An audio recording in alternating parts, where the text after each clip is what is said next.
We are back for another episode of We Should Have Never Met. We Ain't in Love. I'm here for the check. Okay. Let's waste some time. And that's it. Okay. I thought this was going to be the last episode. Y'all, we got one more episode. Okay. Now, we just going to get straight into it because you know your girl is busy. I got a lot of things to do. But make sure you hit that like, you subscribe, and let's get into it. Now, sometimes being the Lulu is a salulu. Okay, I'm just gonna call it a thing. Sometimes being a delusional person is a solution to not having to take accountability, self-acceptance, self-exploration. Okay, because all these people, what they got going for themselves? Not a lot. Now we start off with Ty and Britt arguing. Okay, Ty and Britt. Britt struggles to take accountability. She is one of those people when you get in a relationship, she wants all the credit, all the things about being a girlfriend. But what effort have you put in? Okay, what are you putting in to make this relationship work? What are you doing to make my partner feel seen? Or is it just about you? In this case, as we have seen, it's all about Brittany. Brittany has been doing her thing on her own, not really realizing you came here to meet Ty, right? Or was it Cinco? Okay. Or was it Jay? Because we see the playback of her touching everybody other than Ty. And if you had just admitted a long time ago, you wasn't really feeling this man, it would have saved us a lot of time. But once again, you want the money. You want the experience of coming to LA. Okay. And Britt says she was trying to protect Ty by not answering that question at the game. You know, that messy game that we playing after dinner.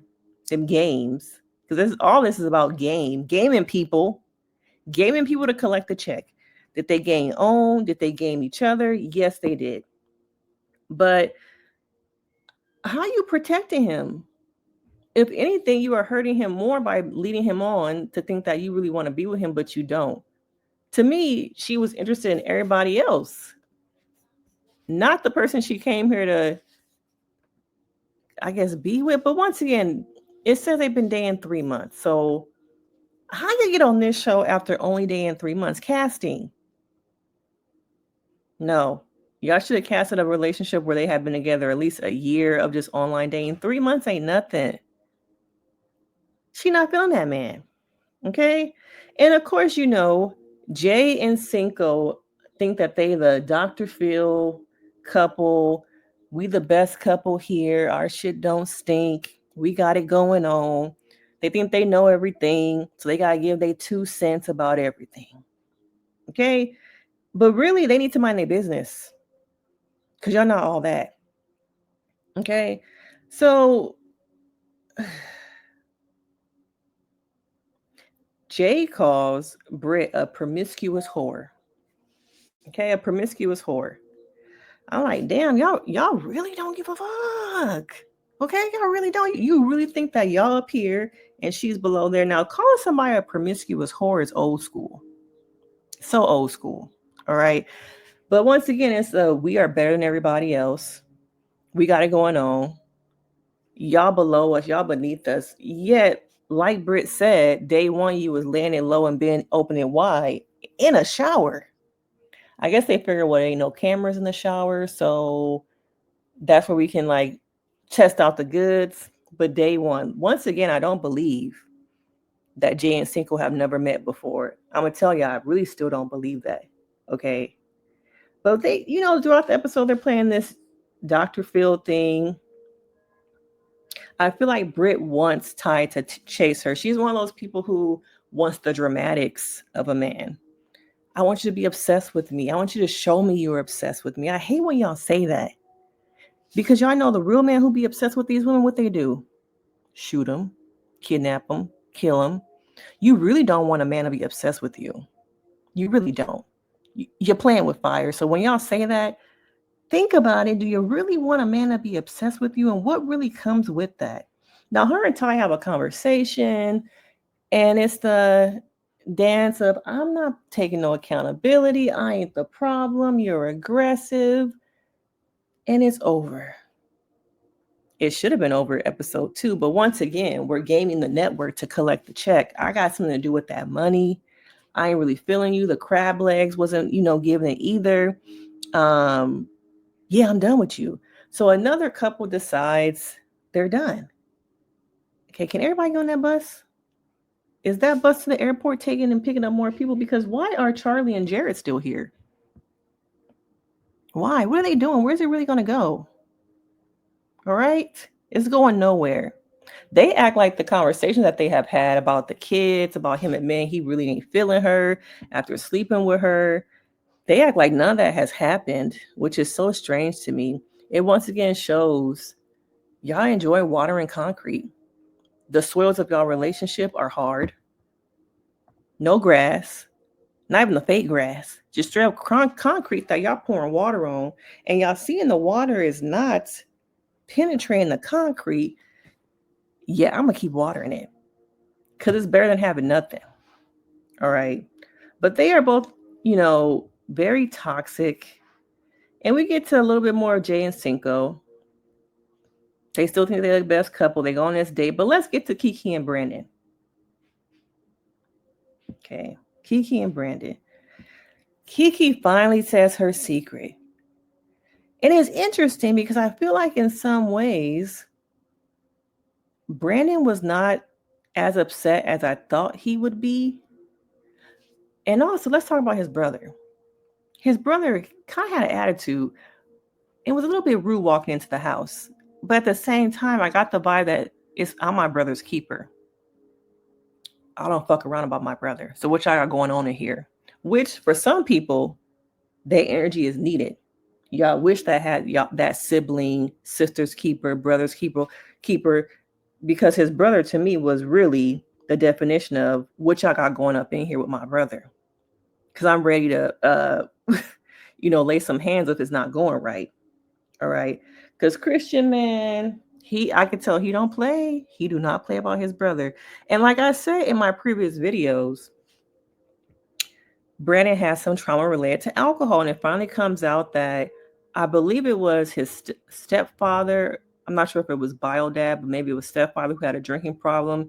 And because of that, Brandon had to step into a role of being a caregiver, taking up for his siblings, and that same trauma that he has from that relationship with the parent dynamic, he is bringing that into the situation with Keke. Okay. So Keke got trauma herself, grief that she's, I think, masking with alcohol. He is doing some things too that we really, to me, now that I think about it, we really didn't get to know Brandon. It was very surface level. So I think that there's some deeper things going on with him too. Do I believe in the 3-4 years that they have been talking that Brandon has not crept around and did his own thing? I don't believe that. I don't believe it. That a man went 3-4 years without any type of relationship with another woman, I don't believe it. But the response was just so interesting. He wasn't that mad. But Keke also dances around accountability. A lot of women this season really struggle with accountability. And I see it over and over again that women struggle to accept they're the problem also. Okay. And it's interesting when he said, how can somebody so soft be so hard? But Keke think her shit don't stink either. Okay. And him also saying, as they're having this conversation about alcohol, how much do you drink? And he says, I drink to my limit. What does that really mean, my brother? What does it really mean to drink to your limit? Now, I think she's in denial and makes so many excuses, but I also feel like Brandon, I don't know, I just feel like he's too accepting. Like his reaction was not, I don't know. The brother Christian had more of a response than what Brandon did. So I don't know. It was off-putting. Something don't make sense. But it just feels like there's just this thing of, I don't know. It was weird to me. I want to know from you guys his response to her secret. What y'all think about it? But they don't need to be together. Half these people don't need to be together. I feel like right now we could have ended at 9 episodes. There's nothing really going on with none of these people. Okay. Now, Jay and Cinco go on this date. I think it's interesting how Jay really wants, Cinco wants Jay to move to ATL and vice versa. He feels like the child is only 4 years old, so you shouldn't have a problem really moving to ATL. I don't know, if I had a choice, I would probably move to ATL, but y'all need to stop moving for people who haven't put a ring on your finger. Who haven't shown y'all real commitment. I would not move for nobody, pack up my child, my whole life to move to ATL for a man who, are we really committed? What my hand saying? Where my ring at? It's a lot for a person to pick up and leave their whole lives for a maybe, for a potential. So y'all need to work through that and stop running and chasing after these men who haven't really shown you enough to pick up your whole life, to move to a new city. But them two think that they are the Dr. Phil. We got it all together. We're perfect. We running this house. We giving y'all advice, which y'all should be doing better. We good over here. And a lot of y'all probably have friends who are in relationships, who are married, thinking that because they married and you not, okay, we know what we're doing over here, but behind closed door, they having worse problem than probably you in your relationship, but they want to cosplay as this perfect happy couple. And I always say, you can be married on paper and still unhappy. But y'all want that marriage title, y'all want that wife title, but don't know what come with it. Not willing to put in the work, but want all of the benefits of being husband and wife. Okay. Now, another thing about Sharonda, we finally see her. Where you been at? Where the experts at? Helping these couples grow and evolve. Now, I know y'all comment a lot on her fashions, but she's an eccentric personality. I follow her on Instagram. It's not that y'all should not be blaming a stylist. These are choices that she makes to dress like this. This is her personality showing up through her clothes, and apparently it's not stopping her from getting a check because she collecting checks. But yeah, this episode, y'all could have ended it already. None of these couples gonna work. The only people who really gonna leave together are Jay and Cinco, who, when you look at it, out of all the couples in the house, they probably are maybe the most put together, and that's sad to say because, yeah, it's kind of bad. All right. But yeah, Keke, Brandon, a lot of these people, y'all need to be in therapy. Not on a TV show. Not on a TV show. Okay? But let me know your thoughts. This is a quick video. I gotta go start packing. I'm literally moving tomorrow. So I appreciate y'all watching this video. Like, comment, subscribe, do the do's. And I will see y'all in the next one. Bye.